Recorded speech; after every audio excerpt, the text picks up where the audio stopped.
One. Hey, everybody, welcome back to Red Road Paranormal. I am your co host, Christina Bloom.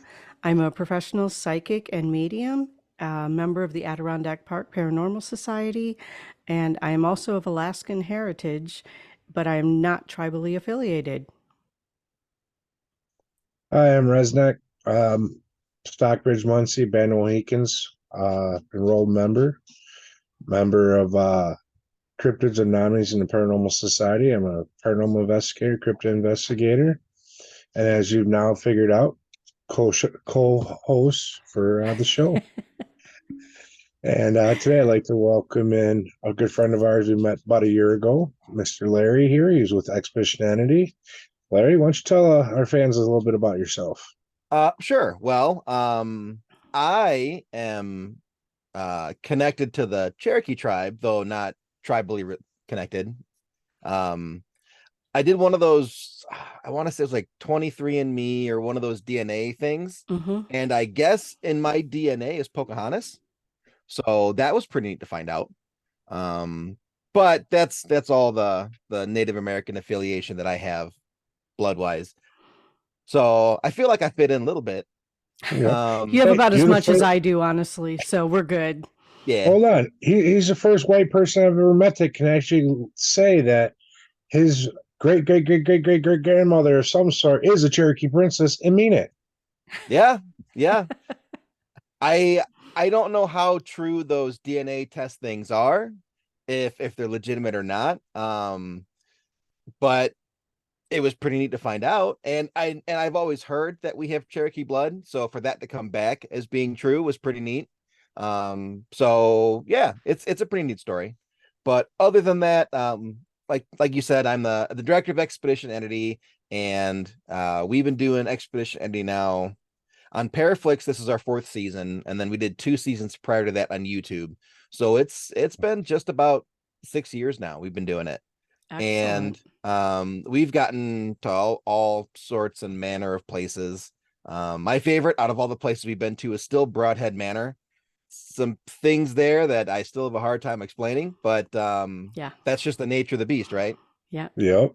So and then other than that, I write books. So I have 2 books out right now. Ghost of the Black Hawk War, which is kind of the main topic of our presentations that we give at conferences, and then Afterlife Anthology, which is a collection of short stories where the majority are written from the ghost perspective. Oh, cool. Nice. So Very nice. Yeah. And how do people find those, as long as we're on the topic? the easiest way is to find us on any social media. Either myself, Larry Eissler III, on Facebook, Ghost Hunter Larry on Instagram, Expedition Entity on both, or Dan's accounts, Ghost Hunter Dan Ravel on Instagram or Dan Ravel on Facebook.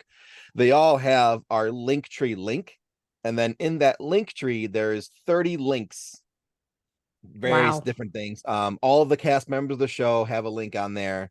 Paige's Crystal Business has a link on there, and then you'll also find the links to our books on there. So you can buy them on Amazon or get them in person from us at a conference where we'll both sign them and leave a little message in there for you. Wonderful. That's incredible. I actually did not know you had books. Yeah. How did I not know that? Technically, we have 3 books. Okay. Dan and I self-published a book in 2012. It was a paranormal theory book.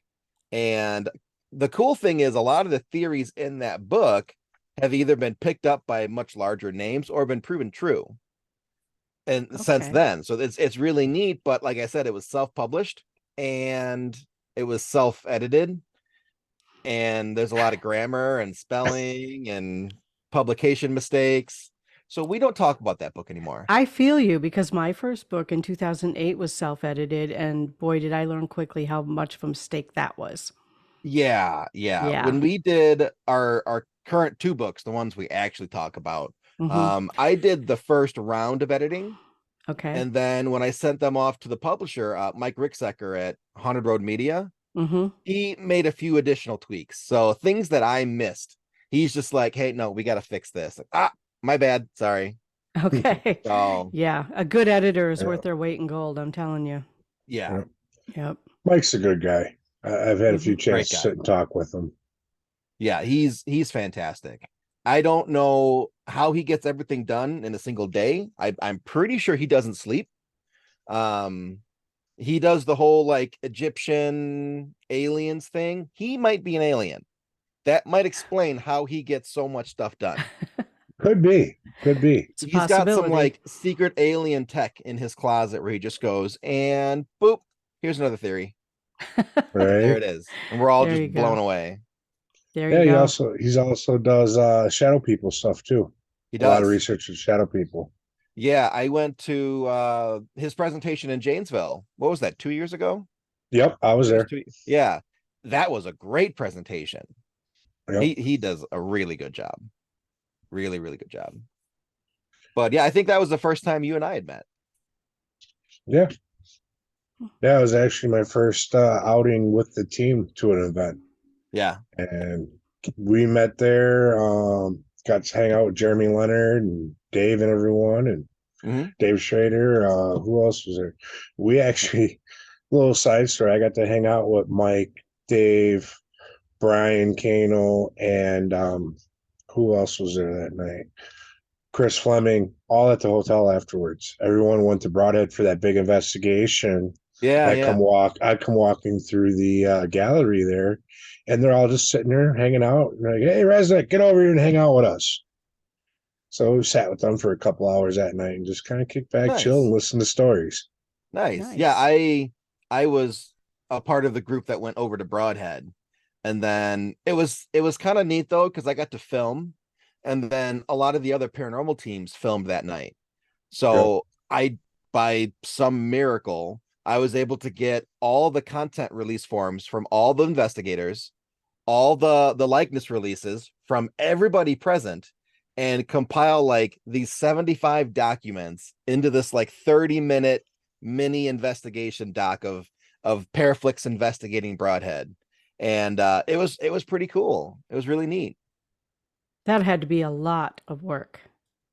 It was not fun. The I hardest know. part, the hardest part is, when you produce a show, there's certain things that you're very strict on. Hmm. Number one is lighting. If there's no light, you can't see anything. Right. Yep. And number two is audio. Even if you can't see very well, as long as you can hear what's going on, most of the time the audience will at least pay attention a little bit.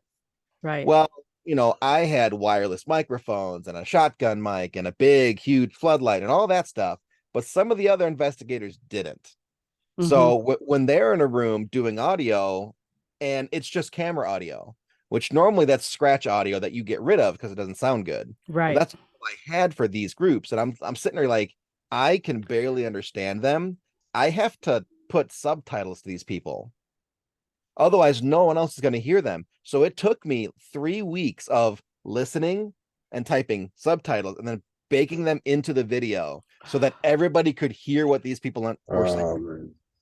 But I had to figure out who was speaking and what their name was and try to get as close as I could to what they were saying. And it was a nightmare. Wow. But Yeah, in I the can end, imagine that.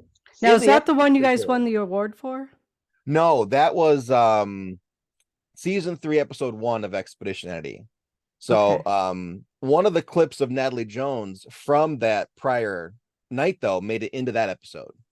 Okay. What happened was, this was 2 years ago, so Broadhead had a much different setup in that room at the time. There was a Hmm. table and chairs and whatnot, and Natalie and I think Mike Menig was sitting at the table, and she was doing her reading because she's got the stuff too. Hmm. Like I don't know what they call it, the stuff, Psychic ability.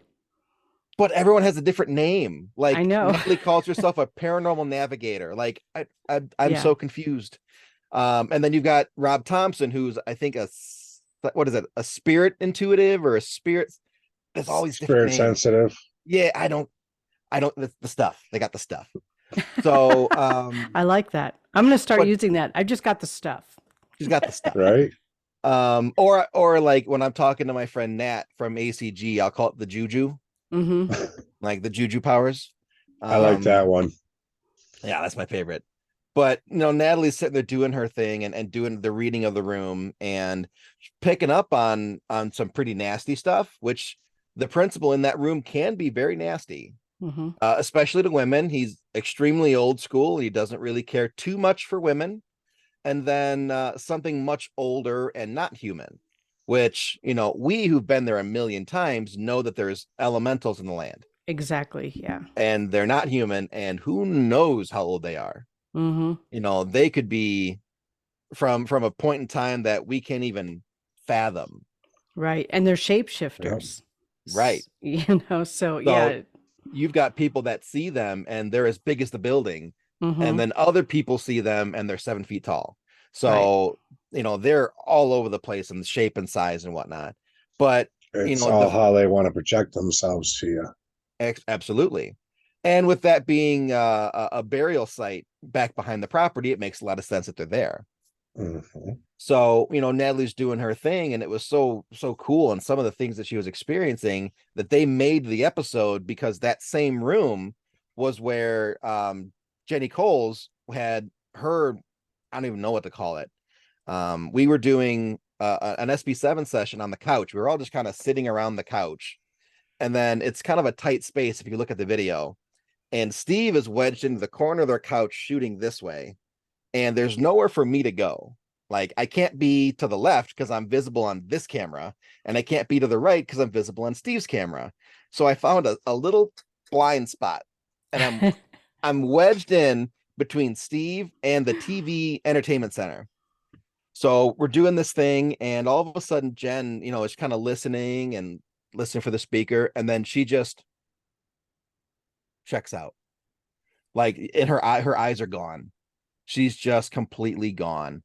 And that happens for about a minute or so, and she comes back, and she starts saying, I feel like he's very strict. He wants to keep order, he wants discipline maintained, and I got to get out of here. And she stands up, she takes like 2 or 3 steps, and then goes face first forward into the entertainment center. Except Wow. that's the one little spot that I happened to wedge myself into, to where all I could do is just go, huh, and manage to catch her from smashing her face on the center. Wow. So, and then, she left the room and she was immediately better. Within 30 seconds, Jenny Davis is getting nauseous and having to leave the room. And it was really, really, really intense. So to have Natalie Jones's very intense moment there, with a very, very experienced psychic navigator, whatever, and then have our investigators have a very intense moment. It only made sense to kind of link those two moments together and say, hey, listen, this is a real deal here. Like, there's some Right. really strong spirits here, and this is what happened to us. So, but that's not the first time that happened for Jenny Coles there. The very first session of the day, she's in the gift shop and then starts getting nauseous. The session ends and I say cut, and she goes, okay, we're done. Stands up, walks into the hallway, and starts dry heaving while wearing my microphone. Oh boy.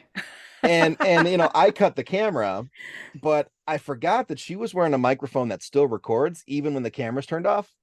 So here it is, just her going, sorry, Larry. And I'm sitting there, I'm editing it, and I'm like, I have to include this. I'm so sorry, Jen. I have to include this. And it I made the remember video. that part. I Yeah. remember that. It made it. And when we first shot that episode, I knew it was good. I knew we had amazing things happen. Jenny Davis doing the Estes. Really, that was the first time we had ever performed the Estes as our group. And then since then, we've tried to incorporate a little bit more and more and more and have really cool things happen. But for her to do it with us for the first time was really neat. And somehow Steve became best friends with a janitor that hates everybody. I'll never understand that one. Bill's like, you get 5 questions, 5 minutes, and then you got to get out of there because he'll kick you out. Steve's down there for 25 minutes. And we're just like, he's supposed to radio us when he's done. Okay, let's go down and get him. Well, when I'm going back through the footage, as soon as he turns the speaker on for the SB7, it goes, Steve, Steve, Steve, Stevie, Steven. Hi, Steve. Okay. All right, then. So yeah, once I put it all together and I'm showing it to Dan, I'm showing it to the cast and then whatnot, because everybody gets to watch it for free. They get a free link. And then the building owner or whoever got us in there, they get to watch it for free. And we're sitting there watching it, and I'm just like, I think this is the one we put in for festivals. And Dan's like, yeah, let's run it. So we put it in for I think 20 minor indie film festivals, and then I get like another 20 invites for free, and I'm just like, sure. And then someone sends me a link for the tellies, and I think it's like $250 or $300 just to enter. Oh, wow. Okay. And I'm sitting there looking at this, and I'm like, okay, this is a pretty big deal. Some of the companies are like, the BBC, Comcast, Discovery. Okay. Al Jazeera does little documentary stuff. This is a little above us. I don't know if we're going to be able to compete with these guys, much less for $300. But I'm kicking it around. I had some extra money at the time, so I'm like, you know what? Screw it. Let's just do it. And if I burn the money, then whatever. At least I gave it a shot. And then we freaking win. That's pretty awesome. So yeah. I remember getting the email, and I'm looking at it, and I'm just like, Dan, we won. And then now when I talk to Dave Schrader about it, he goes, well, but you didn't win gold. Because his documentary won gold. And I'm like, yeah, whatever. I accept the fact that I'm standing on the shoulders of giants with my little silver. Yeah. And that's, you know what? It's cool. I don't care if It is. Yeah. It's cool. I like it. I like telling the story to people about how cool the investigation was. And, when people often, especially conferences, they'll be like, well, how much did it cost you to make? How many people were involved? And I'm like, well, it was pretty much just me doing all the editing and stuff and most of the filming. Steve films. Dan did most of the investigative work with the team. But I'm like, pretty much it was mostly me doing all the post-production work. And I was like, that's it? Just you? Yeah, that's all I could afford. I'm the only one. I hear that. Right. I hear that because I do post-production for us. Yeah. And so, yeah, it's just me. So as I'm learning, it'll get better, but 100%. 100%. Yep. I'm in the master's program for the college that I work for, and I have to do a film as part of my graduation. Okay. So the teacher that I work with, he said, okay, yeah, I'll help you get through it and make sure everything's done correctly. And I'm like, perfect, great. And then he goes, but you can't film it and you can't edit it. You have to only direct. And I'm like, whoa, wait a minute. Why not? He said, because your lesson is to learn to let go. So I have to now hire the cinematographer, the director of photography, hire the video editor, and hire the sound designer. So I start looking at what these things cost. I found a sound designer that will do all the sound work for a 12-minute film for $1,000. And he said that was very cheap. The video editor is about $1,500-ish. And apparently that's pretty cheap. And then my friend that's going to do cinematography, he's going to charge around $2,000. So that's all the work that I normally do. And these guys are making thousands of dollars. Right. So and what have you learned from this, Larry? I am way undercharging. Exactly. But all these paranormal shows, either mine on a network or on YouTube or even on TikTok, all the work that goes into that stuff, especially post-production, has a dollar value attached to it. Yep. And sometimes people forget that. Mm-hmm. So yeah, and I know Barnaby does all our editing and all our post-production for everything for the Caps team. And it's the time it takes is crazy. Mm-hmm. You know, a 5-minute clip on YouTube, that's a couple hours of going through and trying to figure everything out and get it set up just right. Every bit. For Expedition Eddie, I think we're on like episode 19 now. So, I've done a few. And I have things set up in a way to where, for the most part, I just drag and drop footage into it. And then, it's relatively the same for every episode. It's just different location and different evidence. Even with that streamlined process, it can still take me up to 75 hours to do an episode. That doesn't And surprise me at all. and sometimes, like when we did the Freeport Masonic Temple, that was 2 episodes in one. So, 2 episodes in one investigation. We investigated and did, all the filming and stuff over probably a time span of 20 hours. And I had I think at minimum 8 hours of footage with multiple cameras, multiple microphones, Mm-hmm. a thermal over here, all this different stuff. And that one took me probably double, if not triple the time to go through all that to put out 2 episodes. Right. So, and if you think about an investigation that's not even turned into an episode, it's just an investigation. Mhm. There's a lot of review Oh, yeah. afterward. Yeah. I know that when my team did the Trudeau Institute in Saranac Lake, that's an old TB compound. Mhm. And it took us as a team of 7 or 8 people well over a month to go through all of that footage to pull out usable I believe it. for the presentation. When we first started doing this, we would set up 8-hour static cams and static mics and all this stuff. And, you'd be lucky to get one thing out of that full 8-hour video, that full 8-hour audio. And after a while, we started looking at it like it takes me more than 8 hours to review this one video, this one audio, Mm-hmm. to maybe get something. And we're looking at it like, if we don't set that equipment up and we don't capture the evidence, well, then maybe it just wasn't meant to be. But at least it's not taking me an extra 10 hours to review one video. Right. So we started cutting that stuff out. Now and we did this for the Egyptian episode for season 2, we were getting these weird noises in the dressing room downstairs under the stage. So we put a static cam up and a microphone up for about 30 minutes.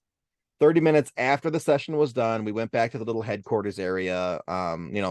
Steve grabbed a smoke, I grabbed a drink, and we just kind of chit-chatted about what had happened, and then went back and got the equipment and turned it off. Well, in that 30 minutes, we heard numerous door knocks on the stall of the restroom. We heard one door knock where it was furiously pounding, and then an EVP that said, "Let me in." And then one more door knock, all within that 30 minutes. Wow. Which, if you think about it, that was immediately after the session where we were interacting with the spirit. Mm-hmm. That's all we needed. I don't need 8 hours of that hallway where half of the time you're actually picking us up moving around the building, or using some other device that makes noise. So now you got to throw all that out. Right. But during that 30-minute window, we know for a fact that no one's in the area. Everyone's, hunkered down and waiting. And for sure, that wasn't us pounding on the door because the camera can see otherwise. And it goes along with the history, what goes on down there, because in that particular room, there's a spirit of a young woman that's heard either crying or moaning or, whispering sad things. And here we have pound, pound, pound, let me in. Yeah. So, wow. We figured out pretty quickly, we don't need all this extra footage for, just extra time for me to go through stuff, when if it happens to us on the investigation, that's the evidence we need.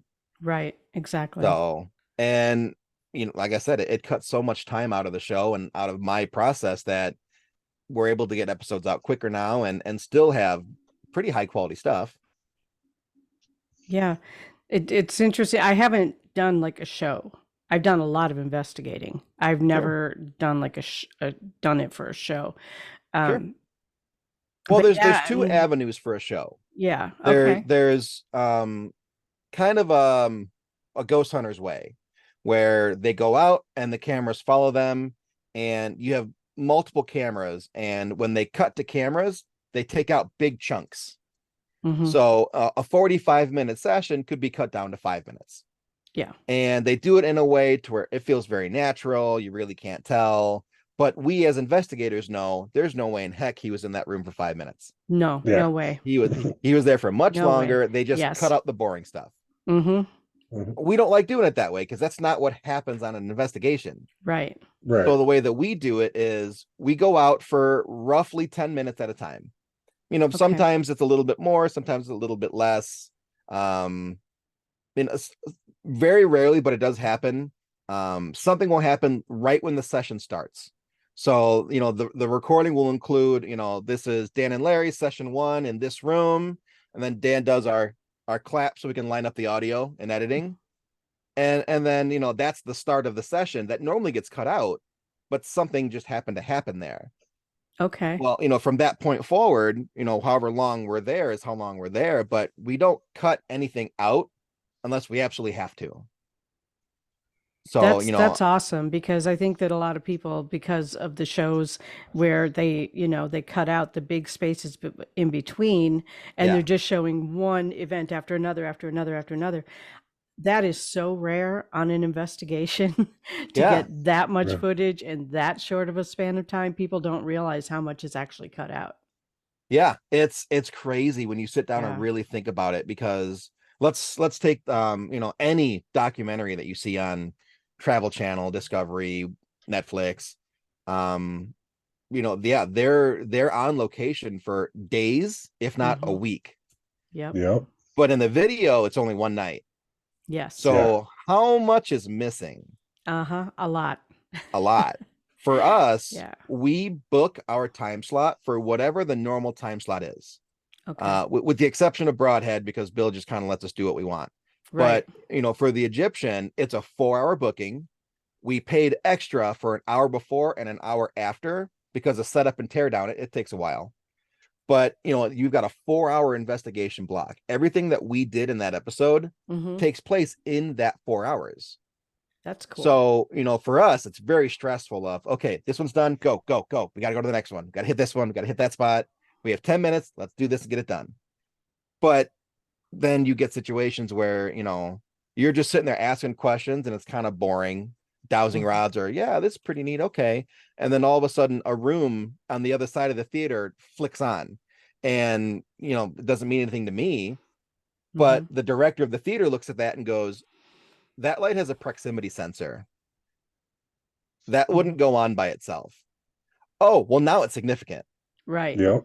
So, I don't know. It's just, I like doing it that way. That's just the way that I like doing it.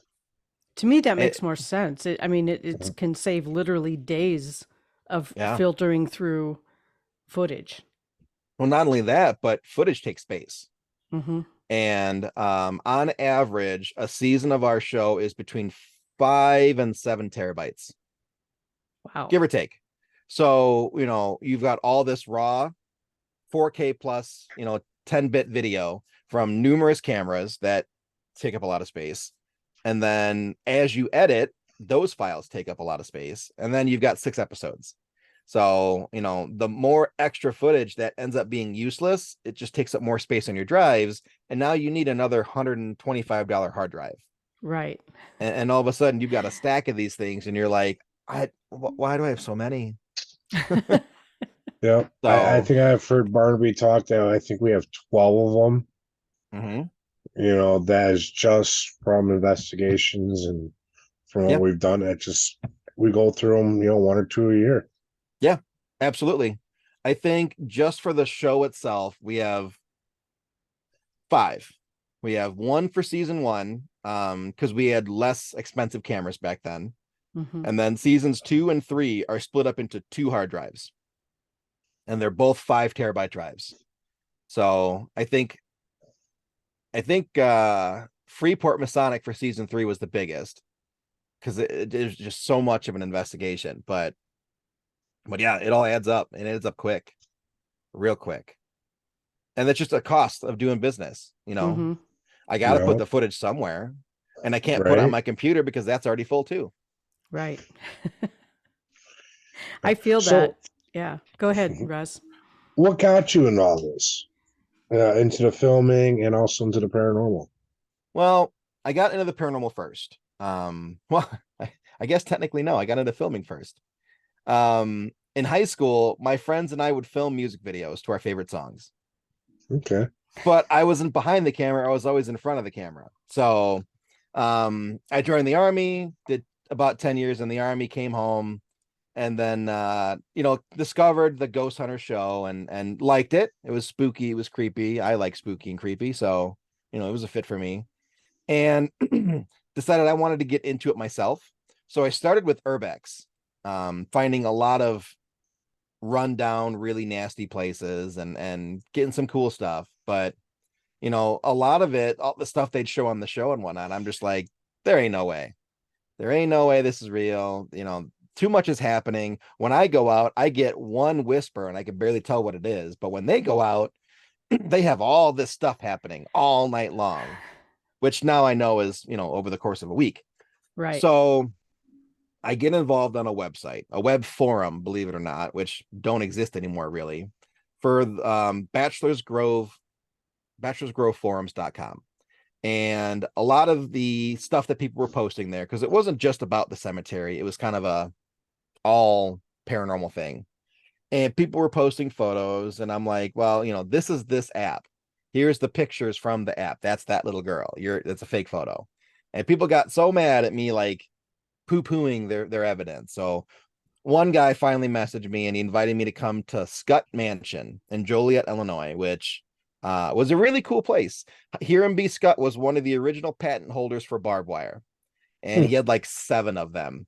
And there's a really neat display in the mansion of like all the different twists of barbed wire that he made. And he had a really nice house and, servants and all that stuff. But since then, obviously, it's fallen into disrepair and it was a really, really rough location.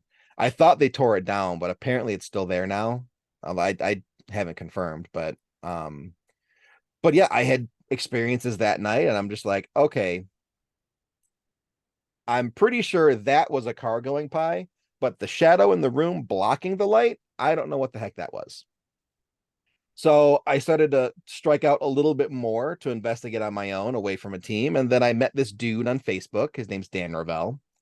And he does these paranormal cemetery crawls, right? So, you show up at his house or at a gas station or something, and then it's just this long convoy of cars that goes from cemetery to cemetery to cemetery. And he does ghost huntings with his team and whatnot. And it was pretty neat. So I hang around afterwards and start talking with them. And 14 years later, we're still going to cemeteries. Awesome. But we're probably about 4, 5, 6 years into it. And Dan comes up to me with this idea. He's like, I think we could do a show. And I'm like, okay. I don't know about this.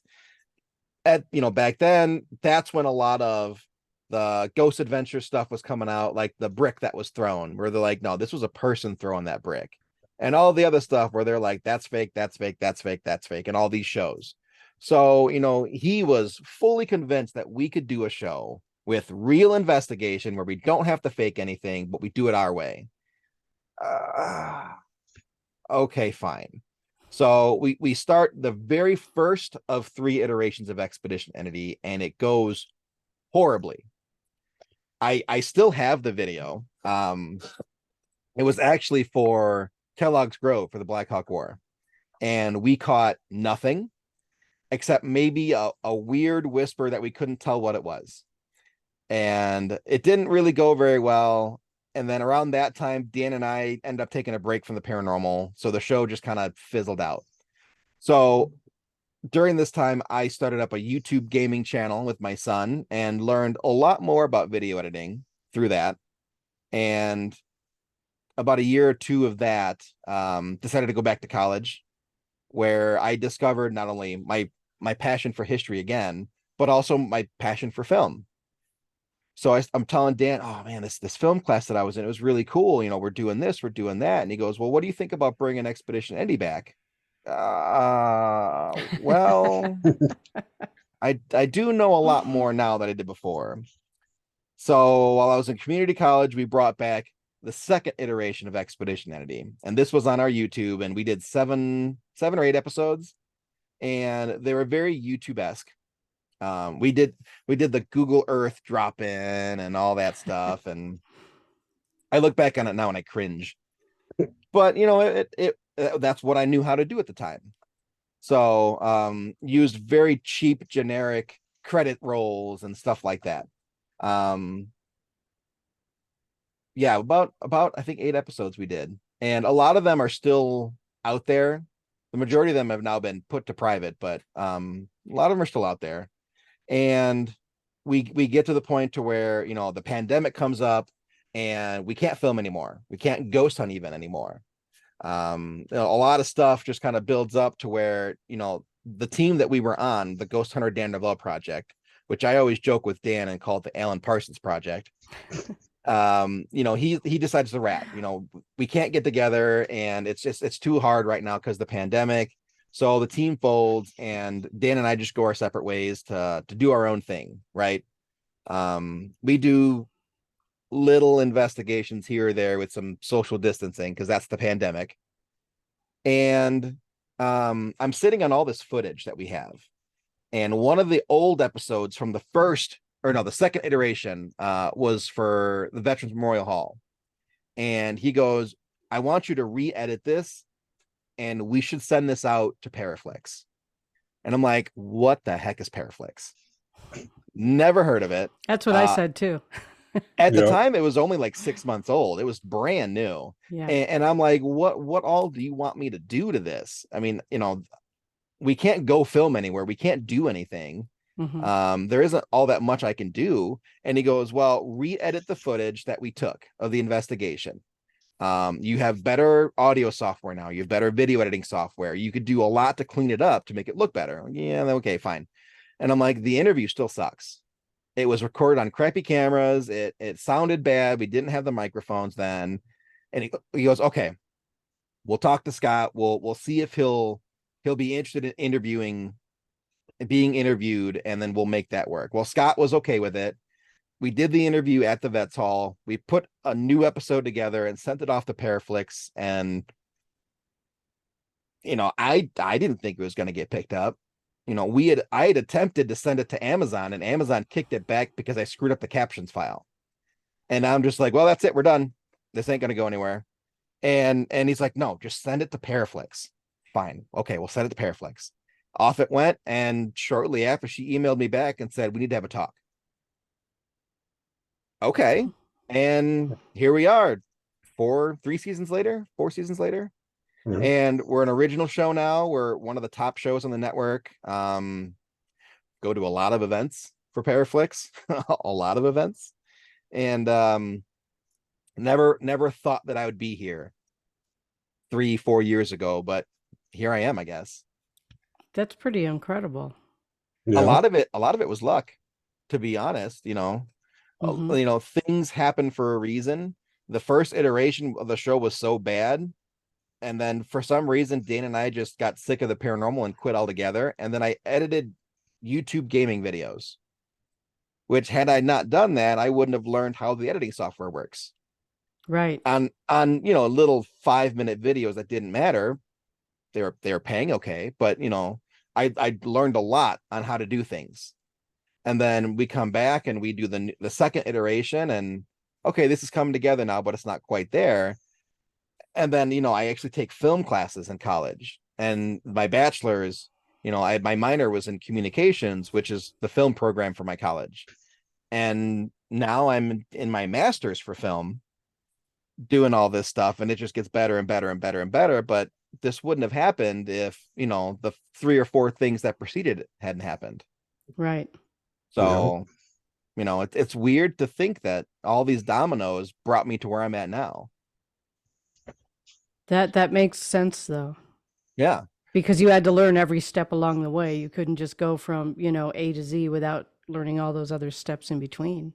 Absolutely. And now I help a lot of other people with their editing and stuff. My friend Nat from ACG Paranormal, I helped her a lot on her editing for her documentary Sounds of Spirits. She did the work, but then she'd send me files and I'd be like, no, you got to tweak this, you got to do that, you got to do this, and shift this over. And I sent her an 11-page document of all the tweaks by second that I would make. Oh And my then God. I think she did like 95% of them. And she's like, this is a night and day difference. I teach this stuff. That's what I do. Right. But I enjoy it, and now we're working on another one. She's got another one here coming up next year, or holy crap, this year. It's already 2024. That I think is going to blow the first one away. And the best part is all I'm doing is filming. I don't have to do any of the editing. Nice. I show up, I press record, and then I go home. Well, that's a lot easier. Oh, it's gonna be great. It's gonna be great. But and now I'm seeing Allie, who is a very good psychic. She does mostly tarot, so that's kind of her medium for doing the thing. She really loves her cards, and all of it's beyond me. You could walk into a paranormal location and someone can go, I'm the sensitive, I can speak to spirits, and I'll go, I'm the insensitive, I'm as dumb as a rock. I got nothing. So to watch people do things and then be accurate is really wild for me, because it's like, did you know that? Yeah, That's kind of scary. I used to do investigations with somebody who said he was psychic as a tube sock. So Yeah. I get that. That's me. So and one of the cool things is she used to be a music event promoter for Madison. Well, now she's getting into paranormal events. So, we've got the first event here in February, just about a month or so. And then, she's planning another one for later in the year. And, things are growing in a way to where, hey, do you want to meet the drummer from Buck Cherry? Yes, absolutely. I want to meet the drummer from Buck Cherry. Well, we're trying to get him at the investigation. Oh my God. Yes. Right. And now I can pull my phone up and I've got Dave Schrader's phone number, Chris Fleming's phone number, and I could text them and be like, hey, you want to do something? I never thought I'd be here 4 years ago. I figured if I would email them 4 years ago, they'd just be like, who's this guy? And throw it away. But now they'll text me back. Yep. It's Nice. crazy. It's crazy. They're good people. They really are. Oh my God. But they're also polar opposites. Yeah. Chris is very, very straightforward. They're both incredibly nice, but Chris Fleming's very straightforward. He'll talk directly at you. Whereas Dave Schrader is 125% sarcasm. Yep. And if he's not making fun of you, he doesn't like you. So he's constantly making fun of me. But, and then I'll be like, Papa Dave. And yeah, those two guys are the best. And then Nick Simons and Aaron, those two guys are fantastic. I have in the works a little horror short that I'm tinkering around with. And Nick's like, I want to be the killer. And I'm like, a 7-foot bearded killer? Hell yes. Let's do this. Right. We are absolutely doing this giant freak show of a murderer. Done deal. Yep. So, but people that years ago you'd be like, I'm not going to talk to those guys. They don't want anything to do with me. They're just normal people. Right. Yeah. So, the thing is, like, we went into this adventure here, and Rez watches all those shows. I don't. Yeah. Like, he'll be talking about people like, oh, we got this person. I'm like, who? Like, that's Allie. I don't I'll watch these shows. I don't know who these people are. Yeah. I mean, I've gone to a couple of Paracons now, so I've seen them. I've heard the names enough to know that there's somebody, as if the rest of us aren't. But, it's kind of funny because I have no idea. Yeah, Allie's the same way. I'll be like, you got to look up Patty Negri. She's like, who? I'm like, she's the good witch of Hollywood. Who? I'm like, just look her up. I promise you're going to enjoy this. And then, yeah, great, perfect. But, she's like, I don't know who that is. See, now Patty, I actually know. Yeah. Yeah. She does a lot of paranormal stuff. She does. She's all over the place. That's where I met her. One day I'd love to do something with her, but I don't know if she even has the schedule to do that. Oh yeah, so, she's booked out. Yeah. Yeah. She's booked out for probably years at this point. Probably. I'm sure Rob Thompson probably waited for years to get her on that episode. So yeah. One day, that's my bucket list. I want to work with Patty. Dang it. I was happy just to have conversations with Patty. Sure. Yeah. You know, Sure. Well, when 'cause we went to Janesville for that conference, she was there with Natalie, and I hung out with them, Yep. most of the day and the night, and mhm. she's just a normal lady. I think really what Yep. I like about Patty Negri is she is such a real person. Yes. You know, Yes. she's not walking around like I'm some celebrity and you're below me. Right. She's a real person, she's genuine, she's authentic, and she's just a Yeah. kind person. And the paranormal has a lot of those other types. Yes, they do. Yep. A lot. A lot. A lot. Mhm. And Too you can many. tell who they are because the way they look at you, and they're just like, "Do you have $50 to talk to me?" No. Mhm. Like, Exactly. Right. okay. Yeah. Whereas, Jason Hawes, you'll be talking with them and you'll be like, "Hey, can I get a picture?" And he's like, "Oh, 100%. Yeah. Snap." The Yep. cool people are the cool people for a reason. Right. Yeah. Exactly. Exactly. Yep. Yeah. I've met a lot of down to earth people, and doing with what you do. And Yeah. I consider myself blessed, Yeah. you know. Yeah. In the grand scheme of things, in the acting pool, even the most highest rated paranormal actor, which would probably be Zach Baggins, in reality is only a C-level celebrity at best. Yeah. Yep. Mhm. Most of your reality TV show celebrities are D-level. Outside the paranormal too. Mhm. Your Jersey Shore celebrities who are very, very well known back in the day are still D-level celebrities. Right. But in the paranormal, it's like a whole nother A, B, C, and D level. So, to us, Jason Hawes and Sherry, they're all a really big deal. They're A level to us, but in the grand scheme of things, they're no different than Snooki and JWoww and whoever else was on that show. Paulie? Vinny? No, whatever. Yeah. I don't think I recognized any of those names. Snooki and JWoww were the two lead females. I know that. Yep. Vinny I was mean, one I've of the heard guys, Snooki just Sammy. because it's weird, but Yeah. yeah. Well, she had a couple of follow-up shows that were different, but still very Jersey Shore-esque, and Okay. but they got a couple seasons and they're off. It's just a regular D-level celebrity show.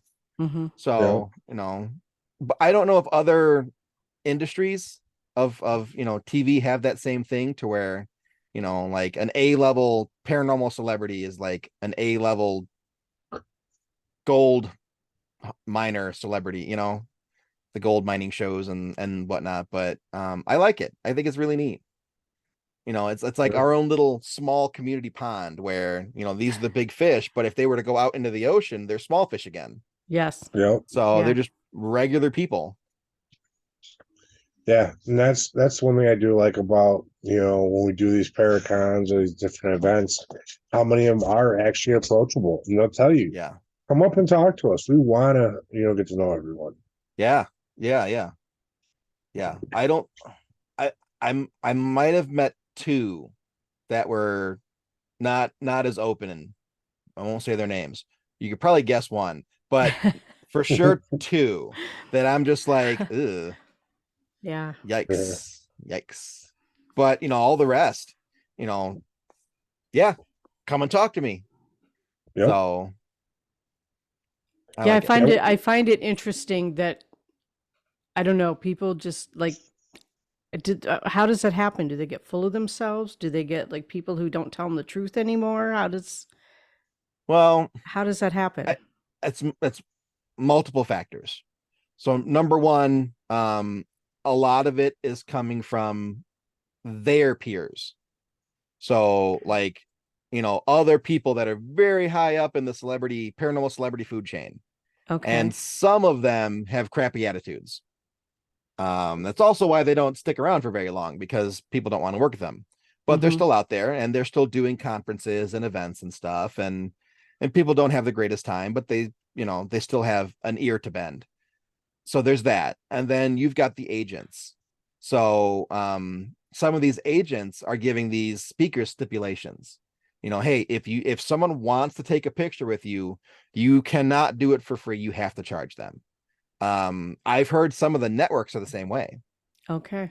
I've heard some of the networks, especially if the network's all about you and your show, they don't want you to promote other people's stuff. You can only promote stuff that you're in, and it's just like, I'm always sharing people's shows. Right. Just the last 2 days, I shared Diet's show. I wasn't on it. I stopped in, I gave a little wave emoji and left a comment, and then that's all I could do, but I still shared it. Yeah. I don't know if I could do that. I don't know if I could charge someone for a picture, and I definitely can't charge someone for an autograph unless they Never. buy the book. Right. Well, there's that. I Right. mean, They're I paying have for the books too, autograph. so yeah. Yeah, they're paying for the autograph, but they get the book for free. There you go. So yeah.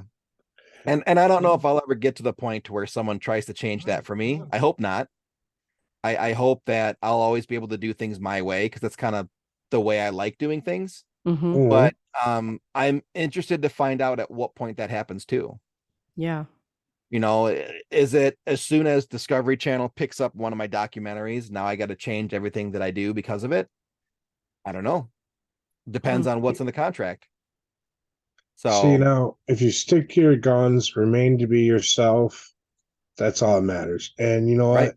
I truly believe that there's some out there that have stuck to their guns and will stay to their beliefs. And if you Yeah, do that, then you can be who you are.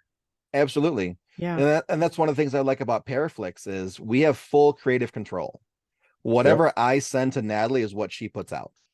I've had friends that have been contacted by different producers for Mm-hmm. different paranormal shows, and they've said, am I going to have to fake situations for this show? And they said, well, sometimes we have to recreate something, or we have to make something interesting because it wasn't very interesting to begin with. I'm like, okay, does that mean I have to fake something? And she goes, well, you don't have to fake anything. The post-production crew will do that. Like, no. No. Nope. That's I'm Nope. not out. I'm not doing that. And they all balked at it, and you know that Yeah. was their one second of fame they could have had, but principles always come first. Absolutely. Yep. So now they're also doing great on their own on Mm-hmm. YouTube and stuff like that, but you know it's tough to be given the golden ticket and to be told, hey, here's the fine print on the ticket. Mm-hmm. If you don't do this, you have to give the ticket back. It says a lot about people that do that, and they just go, no, I ain't doing this. Yeah. Yeah. So and that's one of the things I liked most about Dan, because in the beginning he was approached by A&E, and his three questions were, am I going to have to fight with my team? Because back then there was a lot of fights within team members because it was the drama. Right. Yeah. Well, maybe, sometimes we have to let things develop and see where they go. Am I get the fake stuff? Potentially, yes. And then there was one other thing. Am I gonna have to, I think it's like, am I gonna have to jump at stuff that's not there or something like that? These three stipulations where they basically gave him the wrong answer, and he's just like, no, I'm not interested. Yeah. And now I look back on it, when I first met him, I'm like, that was really cool of you to do that. Mm-hmm. Now I'm like, we could have been so much further ahead if you would have just bit your tongue. but no. I wouldn't be able to bite my tongue in that situation. I'd be like, no, I'm No. not Yeah. faking anything. People Yeah. trust me because I'm authentic. Right. I'm not going to do that, and not that I'm in that position, but being who I am, I wouldn't be able to, Yeah. like, Yeah. you No. Yeah. know. What we do, we only have one chance to make a good impression on you. Yep. And if you watch our video and you're like, that looked pretty fake, and I can't explain to you why it's not fake, then, you're going to look at that and be like, everything else he does is fake now. Right. Yeah. Exactly. So, when we were doing Maple Cemetery, we had that really strange thermal anomaly. We don't know what it was. It was like, I think it was 60 degrees on a warm July night. So it was a cold spot that was human sized walking through the cemetery. I had no idea what the heck that was. For Right. all I knew, it was a Ninja Turtle. Yeah, exactly. Right. So we went back to the cemetery about a week later because of Dan's work schedule, and we made Dan walk that same path that this anomaly made. And then I put the two videos side by side. And I said, Dan's black. That's not. Black is hot. White is cold. Now explain this. It's not a person. You can see on the little chart here that, 60 is white, 80 is black. What was that? Right. And prior to that, people are like, oh, you faked that, but they couldn't always tell me how I faked it, but they just knew I faked it. But then, with the revisit, they were just like, yeah, I got nothing. Right. Well, I I think got we're all nothing. so used to seeing it and going, seriously, you jumped at that? Yeah. Yeah. Yeah. It's like it's really gotten to the point where we just assume it's fake unless you can prove otherwise, and it really should be the other way around, but It it should isn't. be. It should be. We've had so many voices, really strange class A EVP disembodied voices. And, if I had no morals and I was just a scumbag editor, to be perfectly honest, it would not be hard for me to edit a voice into a video. Right. Yeah. It'd be really easy, really easy. But, people know that that's not how we do things. So I don't have to worry about that argument. Mm-hmm. People know that when they hear something in the video, that really happened. Now, 9 times out of 10, the investigators are also reacting to it, but Mm-hmm.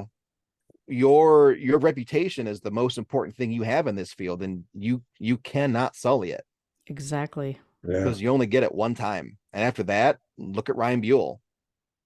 Once you Who? screw it Yeah. up, oh, sorry, Paranormal Oh, State. Paranormal State. Yeah. Oh, okay. He did a lot of events, canceled the events, and then tried really hard not to give their money back. Oh, And then he had a whole bunch of other dramatic stuff happen too. But once your Yeah. reputation's tarnished, he was a big show on Travel Channel, numerous seasons. He worked with Chip Yeah. Coffey and a lot of other big names, mm-hmm. You know, and now he's nothing. I heard through the grapevine there was issues in that show also towards the end there I've heard that too. I that heard that too. kind of tanked everything with it. Yeah. Wow. Yeah. So his reputation's gone and he'll never get it back to the way it was before. So, what you do, how you do it, and who you work with are very, very, very important. Yep. Absolutely. Absolutely. So, I was going to ask you for your contact information in case people want to contact you, but why would they contact you? Like, Well, for what? there's a few different things to contact me for. Number one, if you have a location for Expedition Entity, something that is lesser well known, has great history, or a great story. Okay. If the spirits have a story to tell, it's a really cool story. I dig that stuff. Yeah. But the most important thing is lesser known. Yes. Anyone can go to Waverly, Eastern State. These places have such a following now that everyone knows about them. They know who's there, they know what they can capture, and know where to go and get it. With Mm-hmm. Expedition Entity, we go to places where it's just like, oh well, we've kind of had some experiences over here, but there's that cockatoo. We've had experiences over here, and maybe there's some activity for you to capture. And then we go and film it, and we say, when we were here, this is where we went, that's who we talked to, and that's how we talked to them. Go and do it yourself and see what you get. And Mm-hmm. lo and behold, teams are going in and they're like, we had the same experience you had, or we had something completely different. Well, that just adds to the story now. Right. So now every team that comes in after us and after that team and after that team, the location order can be like, hey, Expedition Entity got this here, that team got that there, that team got that there, and let me know what you get. And these little locations that are nothing but an old retirement home turn into the next Broadhead Manor, the next Mm-hmm. Freeport Masonic Temple, the next Tinker Swiss Cottage, simply because we wanted to film there and put their location and their stories out. Right. So if you have a location, reach out on Facebook, Larry Eissler III, Expedition Entity, or on Instagram, Ghost Hunter Larry Eissler or Expedition Entity. You can also go to our website, which is small-town-productions.com. The other one without the hyphens was taken. And there's a contact form on there. You can fill it out and be like, hey, I got this spot. Here it is. Let me know. Otherwise, if you do paranormal stuff, you could also contact me to do the film work, which can include video work. It can include editing, but I'm not as interested in editing by Okay. itself, just because it's super time consuming, and I wasn't there to experience half the things to know what to pay attention for. Right. Right. So it's hard to be on the outside looking in and being like, well, I thought this session was kind of meh. And then you go, well, no, that was actually a really interesting session because this happened. Well, I wasn't there. I don't know that. Right. Right. So I'd prefer to be on locations filming, doing audio and stuff like that. I do a lot of intros and outros for things. People like that kind of stuff. I did one for Jenny Davis's podcast, Unturned Pages, which a lot of people really like that. And then yeah, that's for the most part. Most Cool. times. I am 100% with you on lesser known locations. Yeah. Yep. Yeah. I have I no really interest in going somewhere everybody has already been. Go ahead, Yeah. Rez. I'm sorry. I Yep. didn't mean to cut you off. No, you're good. I enjoy being the first team in a place. Mm-hmm. Oh Just yeah. because there's no preconceived notions of what's there. Yeah. But on the other hand, I do like going to some of these other known places to see if I get different stuff than what everyone else is. Because, as being an investigator, not everyone gets the same information, the same evidence, and not all spirits are willing to talk to everyone. Right. Absolutely. Well, when we did Tinker Swiss Cottage for our episode, they're not exactly lesser known. They're very, very well known in the Rockford community for paranormal. They do a lot of events, they do a lot of investigations, but the only time someone had filmed there besides for us was Mike Clean did a documentary there, but it didn't include any investigating. It was just about the spirits and the history of the building. And then way back in the day, Ghost Hunters did an episode there. But besides for that, nothing's really happened film wise. So, we go and film there and have a great episode. We talk with Robert Tinker about how there's portals inside the building and how they use those portals to navigate around, which that kind of blew my mind. And then on a previous investigation, long story short, there's a garden behind the building that has a train track that goes through it. And during the Spanish flu outbreak in Camp Grant in Rockford, 1,000+ soldiers died, and they had nowhere to put them because they were lacking with undertaker services. So they laid the bodies out in Tinker's Gardens until they could be processed and sent on their way. Lo and behold, some of those soldier spirits are still there. So when we were investigating outside, we were asking, well, how did you? And then before the person asking the question could finish, it goes Spanish flu across the SB7.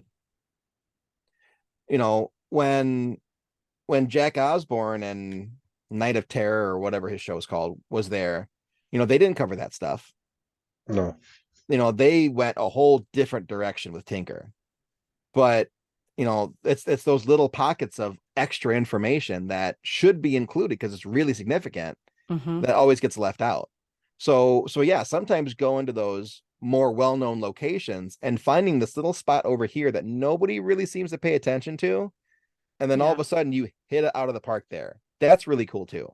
Yeah, that's where you always find me, wandering off to those little spots nobody's paying attention to, because I see it, I feel it, I hear it, I go there. Sure. So sure. Yeah. Well, you kind of cheat in that way.